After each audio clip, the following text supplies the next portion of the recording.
Option.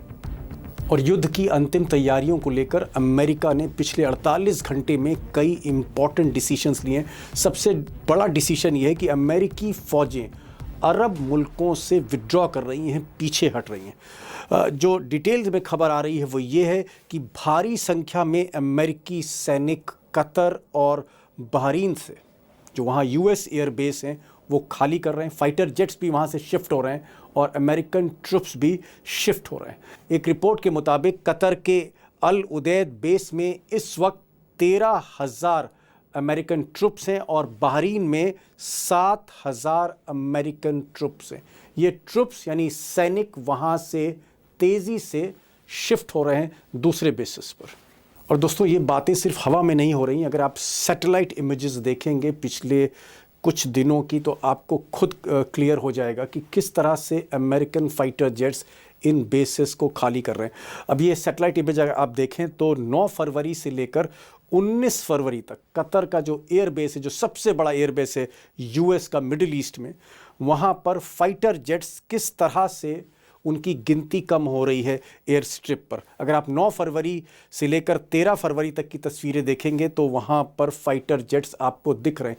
ये जो red आपको स्पॉट्स दिख रहे हैं फाइटर जेट्स हैं। लेकिन जब आप 19 फरवरी की जो सैटेलाइट इमेज देखते हैं, सबसे ताज़ा इमेज देखते हैं, तो आपको एयरबेस खाली दिख रहा है वहाँ पर। यानी जो फाइटर जेट्स हैं जो अटैक करेंगे वो कतर से शिफ्ट होकर जॉर्डन, साइप्रस या यूरोप के एयर बेसिस की तरफ जा रहे हैं। अब दोस्तों, सवाल है कि अमेरिकी फ़ौज अरब मुल्कों से क्यों पीछे हट रही है। मुझे लगता है कि ये युद्ध का सबसे पहला प्रामाणिक संकेत है और उसकी वजह यह है कि अली खामनाई से लेकर ईरान के आर्मी चीफ कह चुके हैं कि जंग अगर शुरू होती है, पहला हमला अगर होता है, तो हम अगले 48 घंटे में यूएस एयर बेस पर निशाना साधेंगे।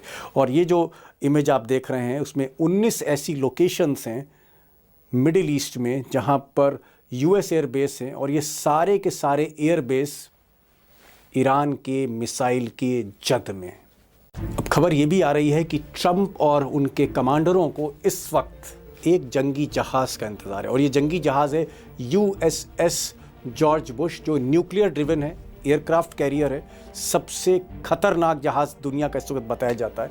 ये जहाज़ 2 दिन पहले मेडिटेरेनियन सी यानी भूमध्य सागर में एंट्री ले चुका था और जॉर्डन पहुंचने में इसको ऐसा कहा जा रहा है 3-4 दिन का वक्त और लगेगा। यानी 3-4 दिन तक का इंतज़ार है।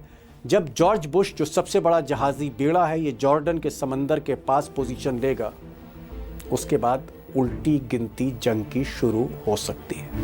अब एक तरफ अमेरिका जंग की तैयारी कर रहा है तो उससे कहीं दुगनी तैयारी जो है वो ईरान की है। ईरान का कहना है कि अगर अमेरिका हमला करता है तो मिडिल ईस्ट में जितने यूएस एयरबेस हैं हम उन पर अटैक करेंगे, मिसाइल अटैक करेंगे। और ईरान के आर्मी चीफ अब्दुल रहीम मुसाफ़ी ने, उन्होंने आज फिर दोहराया है कि उन्हें पूरा भरोसा है कि उनकी हाई स्पीड मिसाइलें जंग की बाजी पलटने जा रही हैं। अब दोस्तों, जो सबसे बड़ा सवाल है वो ये है कि क्या ट्रंप ने वाकई जंग लड़ने का, हमला करने का मन बना लिया? क्योंकि 4 दिन पहले वो बातचीत की बात कर रहे थे, डिप्लोमेसी की बात कर रहे थे, कूटनीति की बात कर रहे थे। उनको भरोसा था कि बातचीत से कोई हल निकलेगा, लेकिन अचानक 48 घंटों में ट्रंप का रुख बदलता चला जा रहा है। क्या ट्रंप वाकई सीरियस हैं, फोकस्ड हैं स्ट्राइक करने के लिए? और अगर उन्होंने ये पैतरा बदला है तो उसके पीछे मजबूरी क्या, अंदर की बात क्या, कहानी क्या? यही सवाल मैंने आज अमरीश मिश्रा जी से किया। 24 घंटे 24x7 मिस्टर मिश्रा जो हैं वो ईरान, इजराइल, अमेरिका, इसी को ट्रैक करते रहते हैं। सुनते हैं अमरीश मिश्रा को। अमरीश जी, जो बड़ी खबर आज आ रही है अमेरिकी अखबारों में, चैनल्स में, वो ये है कि अमेरिका के जो सबसे बड़े बेस हैं, मिलिट्री बेस हैं मिडिल ईस्ट कंट्रीज़ में, जैसे कतर है, कुवैत है, बहरीन है, यहाँ से अमेरिकी फ़ौजी विड्रॉ कर रहे हैं, शिफ्ट हो रहे हैं यहाँ से। यहाँ से जो अमेरिकी फाइटर जेट्स हैं, जो मिलिट्री इक्विपमेंट है, वो विड्रॉ हो रहा है। ये अचानक यहाँ से ट्रुप्स जो हैं, जो सोल्जर्स हैं, वो अमेरिका के शिफ्ट क्यों हो रहे हैं, दूसरी जगहों पर क्यों जा रहे हैं? इसके संकेत क्या हैं? दीपक जी, इसके संकेत ये हैं कि जंग मुहाने पे दरवाजा खटखटा रही, जंग बिल्कुल नजदीक है, इट इज वॉर। और इसमें जो खासतौर पे कतर और बहरीन से जो फौजें हटाई जा रही हैं, 13,000 फौजें कतर में जी हैं, हाँ, कतर में बहरीन 7,000 में, करीबन, बहरीन, हाँ जी हाँ, हाँ वो 7,000 हैं, है। 7,000 कुवैत में हैं, कुवैत में भी करीब 13,000 हैं। तो आप सोचिए कुल 44,000 में से 33,000 फौजी अगर आप हटा रहे हैं या हटाने की प्रक्रिया में हैं, इसका क्या मतलब है? इसका मतलब यह है कि इन देशों ने तो पहले ही कह दिया है कि अपना एयर स्पेस और अपनी सॉइल हम यूज नहीं होने देंगे। लेकिन अब ये भी बात आ गई है, इन्होंने ये भी कहा है कि चलिए आप यूज नहीं करिए, लेकिन अगर ईरान ने इस बात पे हमला कर दिया कि ये जो टेरिटरी है कतर में, अमेरिकन बेसिस जहां है, ये अमेरिका की टेरिटरी है, ये लीगली यही सिचुएशन है, तो उस पर वो हमला कर सकता है। अगर कर दिया तब हम कोई हस्तक्षेप भी नहीं करेंगे।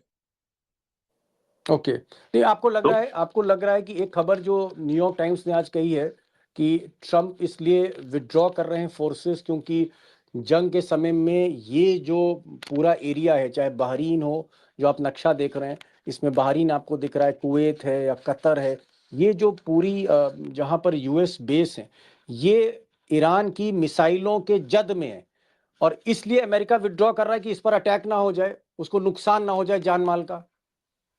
100% इसीलिए विड्रॉ कर रहा है। लेकिन उसमें मैं यही बता रहा था कि जो सबसे सरप्राइजिंग है कि इस कतर और बहरीन और कुवैत का स्टैंड, कि अगर वहां पर हमला हुआ, तुमने नहीं भी हमारा सॉइल यूज किया तब भी हमला हुआ, हम हस्तक्षेप नहीं करेंगे।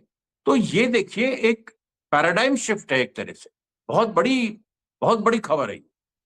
क्या आपको लग रहा है कि जिस तरह से यूएस फोर्सेस मिडिल ईस्ट के बेसिस से विड्रॉ हो रही हैं और इस तरह की खबरें आ रही हैं, न्यूयॉर्क टाइम्स ने भी कहा है कि जॉर्डन में सबसे ज़्यादा इस वक्त यूएस के फाइटर जेट्स खड़े हैं, इसके अलावा साइप्रस में फाइटर जेट्स खड़े हुए हैं, इसके अलावा पुर्तगाल में, स्पेन में, इटली में, ये जो आप कह सकते हैं भूमध्य सागर से जो यूरोप के देश जुड़े हुए हैं, उनकी सीमा है, वहां पर यूएस शिफ्ट कर रहा है।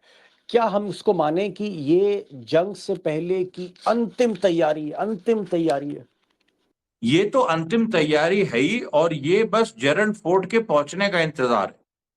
ओके, जेरल्ड जो फोर्ड देखिए, अगले हफ्ते तीसरे या चौथे, मतलब बुधवार तक पहुंच रहा है, बुधवार बृहस्पतिवार तक। उसके पहले भी पहुंच सकता, अचानक खबर आई, क्योंकि उसके रियल लोकेशन के बारे में अभी लोग बहुत सर्टेन नहीं है।